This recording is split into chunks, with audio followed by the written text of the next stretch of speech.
We're here with Dr. Robert Fuller. He is the former president of Oberlin College. He writes about Rankism and its antidote, dignity. And he is also the author of Religion and Science, A Beautiful Friendship. Today we're talking about dignity and Rankism and its influence on social movements. Dr. Fuller, what is the correlation between the ideas of dignity and Rankism and its connection to some of the most recent socio-political movements? For example, Occupy Wall Street, or the Arab Spring, or even Tent City in Madrid. Well, those movements that we've been seeing in the last couple of years, and they've spread around the entire world. They've erupted in Moscow and China and Burma, as well as the places you just mentioned. They are the beginnings of what I think will be known as the dignity movement, a time in human history where every single person on earth stands up for his or her own unassailable dignity. People have made revolutions for dignity for thousands of years, actually, but it's only in the last 20 years that you can see this thing taking off globally.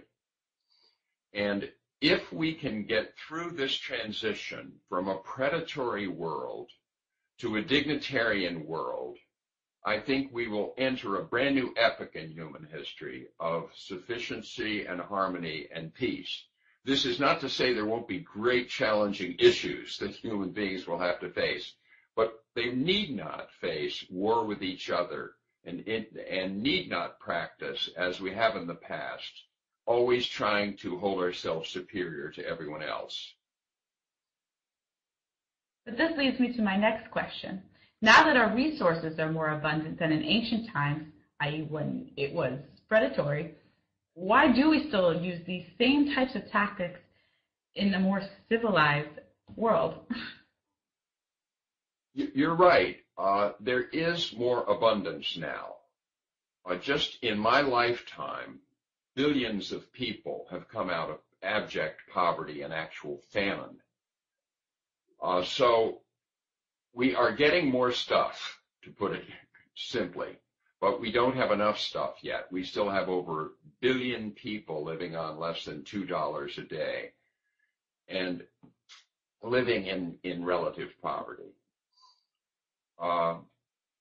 Differences, the wealth gap of that size means that billions of people are still living with chronic indignity, that poverty is the new slavery, actually, and we are in midstream in creating enough stuff to go around. We don't have quite enough stuff to go around yet, but I think we will. I think we are going to learn to tap the energy of the sun.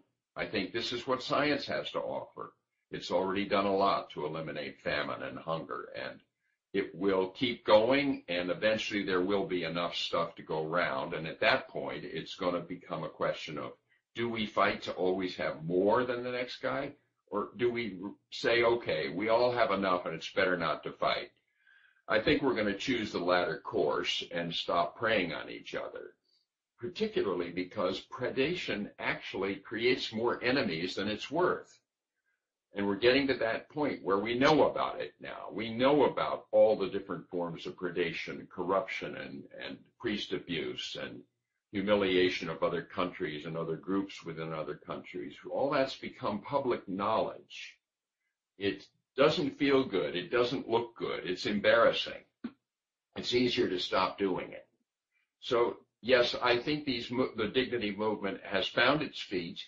It's on the march. It is unstoppable. There will be setbacks, of course. There will be lots of setbacks. There always are.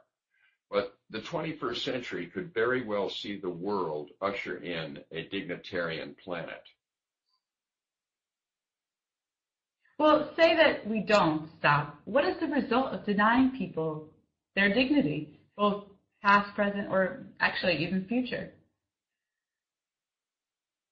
That's the consequence of denying people dignity is that they become indignant.